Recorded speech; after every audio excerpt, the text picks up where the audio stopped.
नमस्कार मित्रों, गोल स्टडी के यूट्यूब चैनल पर आपका हार्दिक स्वागत है। मैं सुरेश चौधरी आपके सामने लेकर के आया हूं राजस्थान के इतिहास की सीरीज़। और इसी के तहत पिछले वीडियो में अपन पढ़ रहे थे गुर्जर प्रतिहार राजवंश। और गुर्जर प्रतिहार राजवंश के प्रारंभिक शासकों के अंतर्गत अपन ने देखा था इस राजवंश का संस्थापक मूल पुरुष या आदि पुरुष हुआ था अपने हरिश्चंद्र। हरिश्चंद्र के बाद में उसी का पुत्र हरिश्चंद्र के 4 लड़के हुए थे, भोगभट, कदक, रज्जिल और दत्त। रज्जिल है वो मंडोर का शासक बना था और रज्जिल का पुत्र हुआ था नरभट्ट और नरभट्ट का पुत्र हुआ था नागभट्ट प्रथम। नागभट्ट प्रथम के द्वारा बीनमाल शाखा या जालोर शाखा की नींव रखी गई थी और इसके अलावा इसी ने गुर्जर प्रतिहारों की उज्जैन शाखा की नींव रखी थी। नागभट्ट प्रथम अपन ने पढ़ लिया था। उसके बाद में अगला जो शासक बड़ा शासक बनेगा अपने वो बनेगा वत्सराज प्रतिहार। वत्सराज प्रतिहार से पहले अगर अपन इनकी वंशावली को थोड़ा जोड़े तो देखिए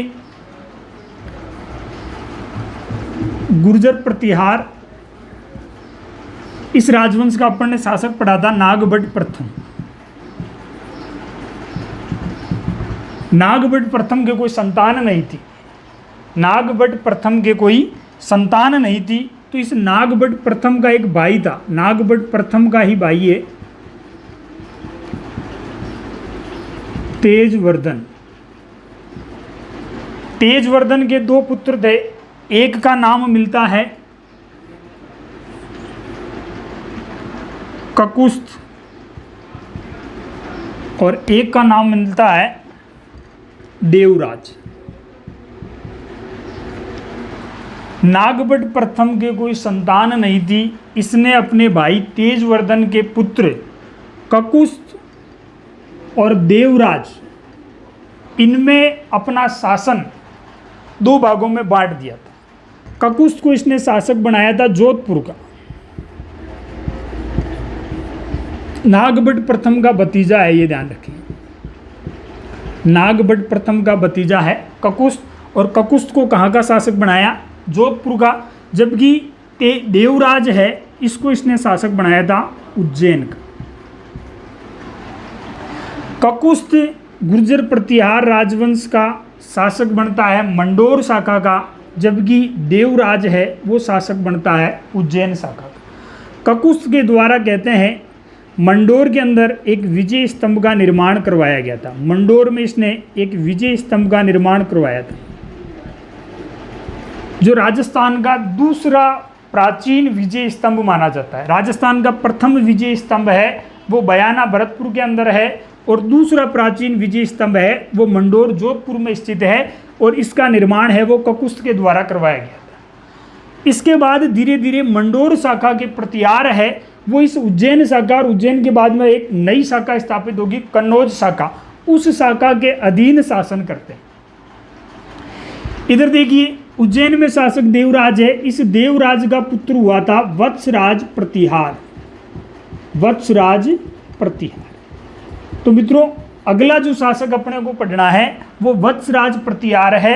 एक इंपॉर्टेंट शासक है गुर्जर प्रतिहारों में। हरिश्चंद्र इंपॉर्टेंट, नागभट्ट प्रथम इंपॉर्टेंट है और वत्सराज प्रतिहार इंपॉर्टेंट है। इसके बाद में जो इंपॉर्टेंट शासक आएगा अपने नागभट्ट सेकंड आएगा, इसके अलावा मिहिर भोज भी आएगा और उसके बाद में महेंद्रपाल भी शासक बनेगा एक, और अंतिम शासक रहेगा जिसके अंतर्गत आएगा अपने यशपाल।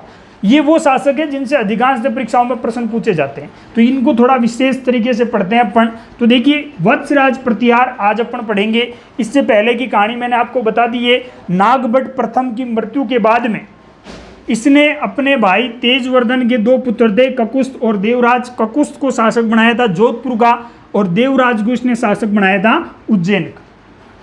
ककुस्थ के द्वारा मंडोर के अंदर एक विजय स्तंभ का निर्माण करवाया गया था जो राजस्थान का दूसरा सबसे प्राचीन विजय स्तंभ है। ध्यान रखना, पहला विजय स्तंभ है वो मिलता है अपने को बयाना दुर्ग में और दूसरा मिलेगा मंडोर जोधपुर में।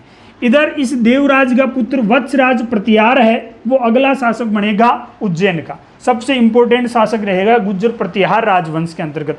गुर्जर प्रतिहार राजवंश का प्रारंभिक संस्थापक नागभट्ट प्रथम को माना जाता है। ध्यान रखें इस चीज को। मूल पुरुष, आदि पुरुष और संस्थापक हरिश्चंद्र है, लेकिन प्रारंभिक एक शक्तिशाली शासक नागभट्ट प्रथम था, और उसके बाद में जो शासक इंपॉर्टेंट आएगा वो आएगा अपने वत्सराज प्रतिहार। तो देखिए अगला जो शासक पढ़ेंगे अपन वो पढ़ेंगे वत्सराज प्रतिहार।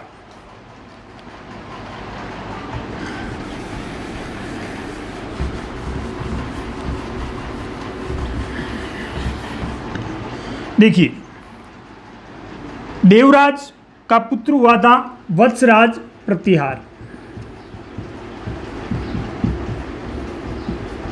वत्सराज प्रतिहार गुर्जर प्रतिहार राजवंश का कहीं जगह इसको वास्तविक संस्थापक बताया गया, कहीं जगह बताया गया है वत्सराज प्रतिहार है वो गुर्जर प्रतिहार राजवंश का वास्तविक संस्थापक माना जाता है। बहुत इंपॉर्टेंट शासक है, इसकी काल अवधि भी कई बार अपने को मिल जाती है। लगभग बताते हैं 780 से 795 ईस्वी तक इसने शासन किया। कोई भी शासक अपन पढ़ते हैं उससे पहले उस शासक की कुछ उपाधियां देख लेते हैं। तो वत्सराज प्रतिहार है, इसकी दो उपाधियां मिलती है। वत्सराज प्रतिहार की उपाधियां देखें अपन तो इसकी दो उपाधियां हैं। प्रथम उपाधि इसको कहा जाता है रणहस्तिन, वत्सराज प्रतिहार को कहा जाता है रणहस्तिन, और वत्सराज प्रतिहार को ही कहा जाता है जयवराह। जयवराह दोनों उपाधियां इंपॉर्टेंट है। ये रणहस्तिन तो परीक्षा में पूछी गई है। किस गुर्जर प्रतिहार शासक ने रणहस्तिन की उपाधि धारण की थी? तो रणहस्तिन की उपाधि है वो वत्सराज प्रतिहार ने धारण की थी, और जयवराह की उपाधि है वो भी वत्सराज प्रतिहार ने धारण की थी। अब देखो इन उपाधियों का अर्थ क्या होता है। रणहस्तिन इसका शाब्दिक अर्थ होता है, देखो रण मतलब लड़ाई और हस्ती कहते हैं अपन हाथी को। तो युद्ध में हाथी के समान बलशाली, युद्ध में हाथी के समान बलशाली। जिस प्रकार महाभारत में कहते हैं कि महाभारत का एक योद्धा हुआ था भीम, जिसके बारे में कहा जाता है कि 30 हाथियों का बल था उसके पास में, उसी प्रकार वत्सराज प्रतिहार इसको भी रणहस्तिन कहा गया है, जिसका शाब्दिक अर्थ होता है युद्ध में हाथी जैसा बलशाली, हाथी जैसा बलशाली। परीक्षा में पूछी गई है, बार बार पूछी जा रही है ये उपाधि किस गुर्जर प्रतिहार शासक ने रणहस्तिन की उपाधि धारण की। इसके अलावा एक उपाधि और मिलती है इसकी, और वो मिलती है जयवराह। जयवराह देखिए वत्सराज प्रतिहार है। हालांकि अधिकांश गुर्जर प्रतिहार शासकों ने भागवत धर्म को संरक्षण दिया है, क्योंकि जब अपन ने पढ़ा था कि इनके कुल देवता है वो विष्णु देव को मानते हैं, तो सीधी सी बात है विष्णु के अनुयायी है वो भागवतपंथी कहलाते हैं। अधिकांश गुर्जर प्रतिहार शासकों ने भागवत मत को संरक्षण दिया है, लेकिन वत्सराज प्रतिहार है ये स्वयं शैव मत का अनुयायी था, स्वयं शैव मत का अनुयायी था। परंतु इसने भागवत मत को भी संरक्षण दिया, भागवत मत को भी संरक्षण दिया था। अधिकांश से अपन देखते हैं कि शासक के द्वारा जिस धर्म का अनुसरण किया जाता है वो शासक ये प्रयास करता है कि मेरी प्रजा और मेरे पदाधिकारी है वो भी उसी धर्म का अनुसरण करें। लेकिन वत्सराज ने इस प्रकार की कोई भी घटनाएं, इस प्रकार की कोई भी प्रतिक्रिया है वो उसने नहीं की थी। उसने अपनी प्रजा को स्वतंत्र छोड़ रखा था कि आप चाहे जो धर्म है उसका अनुसरण कर सकते हैं। इसी वजह से कहते हैं कि एक ब्राह्मण के द्वारा वत्सराज को जयवराह की उपाधि दी गई है, जिसका शाब्दिक अर्थ होता है गुरु, जिसका शाब्दिक अर्थ होता है ब्राह्मणों का संरक्षक, ब्राह्मणों का संरक्षक। ध्यान देवे वत्सराज प्रतिहार 780 से 795 तक ये शासन करता है, उज्जैन शाखा में ये शासन करता है। इसकी दो उपाधियां हैं, रणहस्तिन की उपाधि वत्सराज प्रतिहार की मिलती है, जिसका शाब्दिक अर्थ है युद्ध में हाथी जैसा बलशाली। जयवराह की उपाधि है वो एक ब्राह्मण के द्वारा दी गई थी, और उस ब्राह्मण ने इसको ये जयवराह की उपाधि इसी वजह से दी थी कि वत्सराज स्वयं शैव मत का अनुयायी था, परंतु इसने भागवत मत को भी संरक्षण प्रदान किया था, भागवत मत को भी संरक्षण प्रदान किया था। इसी वजह से इसको जयवराह का सम्मान दिया गया।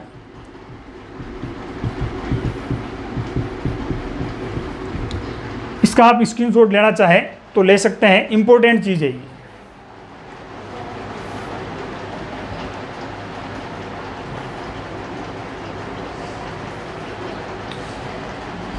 देखिए, वत्सराज प्रतिहार के बारे में सामान्य जानकारी होगी। इसके बाद देखिए और क्या इंपॉर्टेंट है,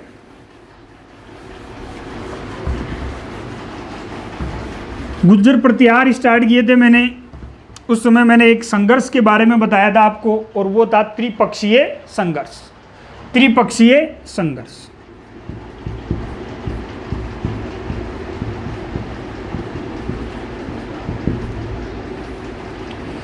परीक्षा में सीधा सा प्रश्न आता है, किस गुर्जर प्रतिहार शासक ने त्रिपक्षीय संघर्ष की शुरुआत की थी? त्रिपक्षीय संघर्ष की शुरुआत है वो वत्सराज प्रतिहार के द्वारा की गई थी। अब इसकी कहानी को समझिए कि ये त्रिपक्षीय संघर्ष क्यों हुआ था, इसके पीछे क्या कारण थे। तो देखिए, कन्नौज उत्तर भारत की राजनीतिक शक्ति का सबसे बड़ा केंद्र था, सबसे बड़ा केंद्र। और यहां पर मैंने आपको बताया था हर्षवर्धन का शासन था। हर्षवर्धन का संबंध है वो पुष्यभूति राजवंश से था। 647-48 में हर्षवर्धन की मृत्यु हो जाती है और उसके बाद उत्तर भारत की राजनीतिक स्थिति है वो छिन्न भिन्न हो जाती है। कन्नौज पर एक कमजोर राजवंश शासन कर रहा था। जब ये संघर्ष प्रारंभ होगा उस समय की कहानी बता रहा हूं। उस समय कन्नौज पर शासन कर रहा था आयुध राजवंश, आयुध राजवंश। क्योंकि कन्नौज को हर्षवर्धन ने उत्तर भारत की राजनीतिक शक्ति का सबसे बड़ा केंद्र बना दिया था और उस समय 3 शक्तियां थी जो इस बड़े केंद्र पर अधिकार करना चाहती थी। 3 शक्तियां थी जो इस बड़े केंद्र पर अधिकार करना चाहती थी। वो 3 शक्तियां कौन कौन सी है, तो यहां पर अपन देखेंगे इसको।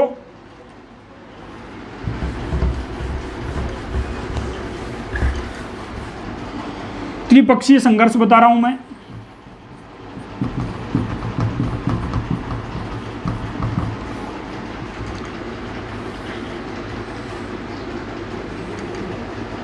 मान लेते हैं ये कन्नौज शक्ति का केंद्र है। उत्तर भारत की राजनीतिक शक्ति उस समय जिनके हाथ में थी वो थे गुर्जर प्रतिहार। दक्षिण भारत की राजनीतिक शक्ति का सबसे शक्तिशाली राजवंश था राष्ट्रकूट राजवंश। और पूर्वी भारत में शासन था पाल राजवंश का। तीनों शक्तिशाली राजवंश है। गुर्जर प्रतिहार राजवंश, इस राजवंश का इस समय शासक बताया गया है वत्सराज प्रतिहार।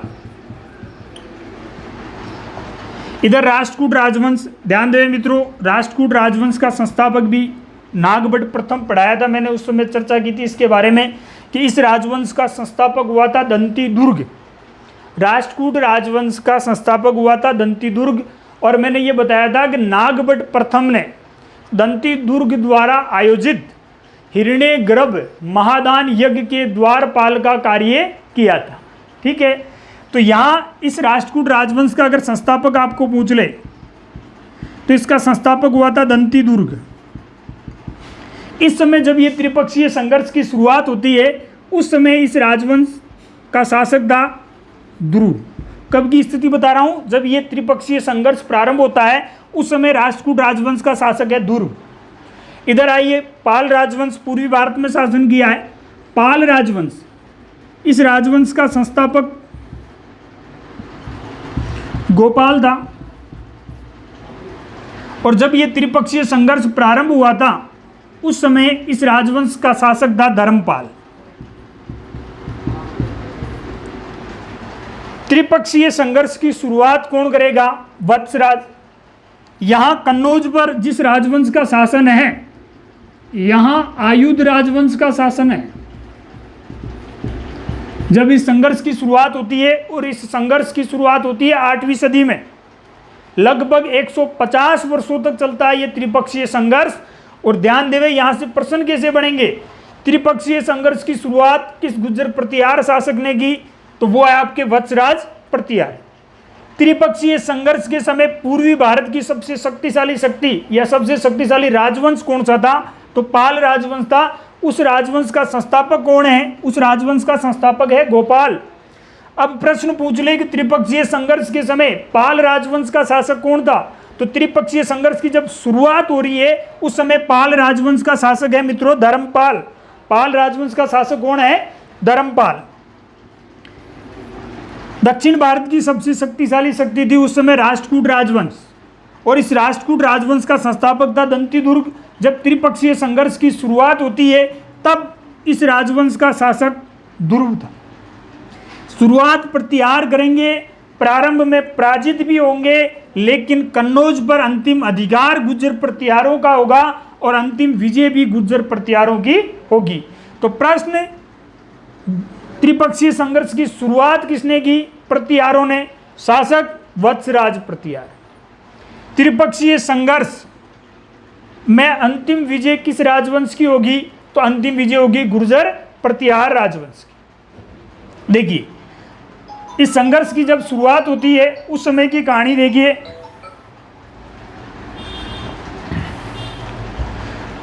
वत्सराज प्रतिहार के द्वारा आक्रमण किया जाता है कन्नौज पर, और कन्नौज पर उस समय शासन है आयुध राजवंश का। आयुध राजवंश के शासक है ये पाल राजवंश के संरक्षण में शासन कर रहे थे। आयुध राजवंश के शासक है, इनको संरक्षण प्राप्त था पाल राजवंश का। आयुध राजवंश का शासक दो भाई थे, एक का नाम बताते हैं इंद्रायुध और एक का नाम बताते हैं चक्रायुध। कहीं इंपॉर्टेंट नहीं है, कभी परीक्षा में नहीं पूछे जाएंगे, बस ये पूछा जा सकता है कि त्रिपक्षीय संघर्ष की शुरुआत के समय कन्नौज पर किस राजवंश का शासन था? तो एक कमजोर राजवंश था आयुध राजवंश, जिसको संरक्षण प्राप्त था पाल राजवंश का। हालांकि बाद में ये दोनों भाई आपस में लड़ते हैं सत्ता के लिए, सीधी सी बात है, सत्ता लड़ाइयाँ करवा देती है, तो ये भाई भी आपस में लड़ते हैं। जब वत्सराज प्रतिहार कन्नौज पर आक्रमण करता है और वो आयुध राजवंश के शासक को पराजित कर देता है, तो ये आयुध राजवंश का शासक है, सीधी सी बात है, किसके पास जाएगा? धर्मपाल के पास। जब ये धर्मपाल के पास में जाता है, इससे पहले कन्नौज पर अधिकार करने के बाद वत्सराज को ये जानकारी मिल जाती है कि पाल राजवंश का शासक धर्मपाल है, वो अपने ऊपर आक्रमण करने के लिए आ रहा है। तो वत्सराज ने सोचा वो कब आएगा, ऐसा करते हैं अपन ही चलते हैं, फ्री बैठे हैं। तो वत्सराज है वो यहाँ से कन्नौज से रवाना होता है और बिहार में एक स्थान पड़ता है मुंगेर।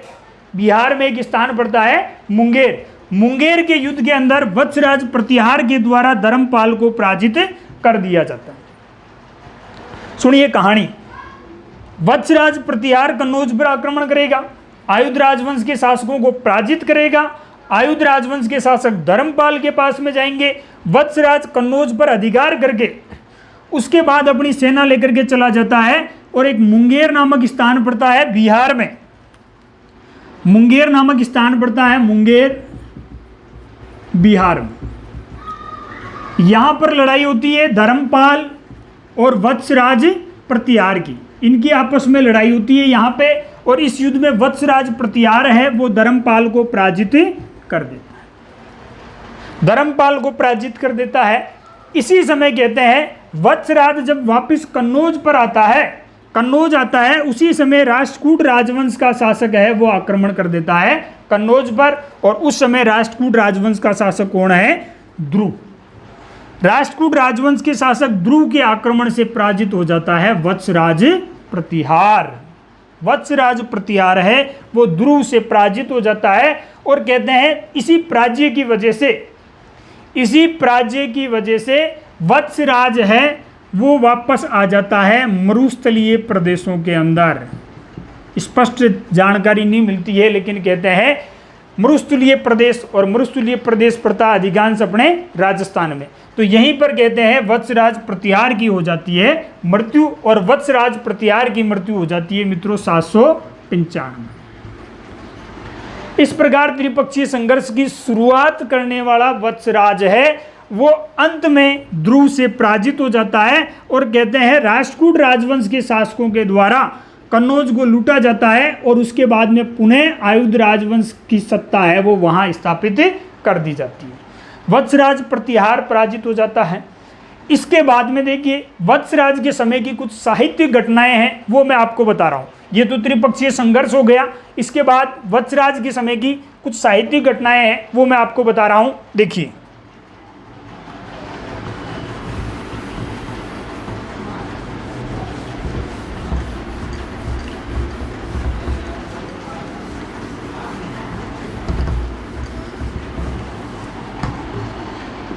दो ग्रंथ याद रखने मित्रों, कुवल्य माला,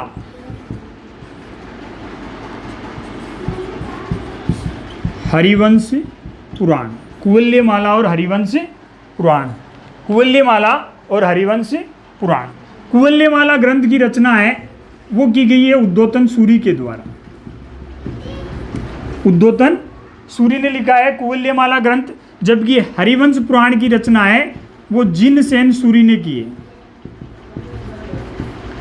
इन दोनों ग्रंथों की रचना है वो वत्सराज के काल में हुई है।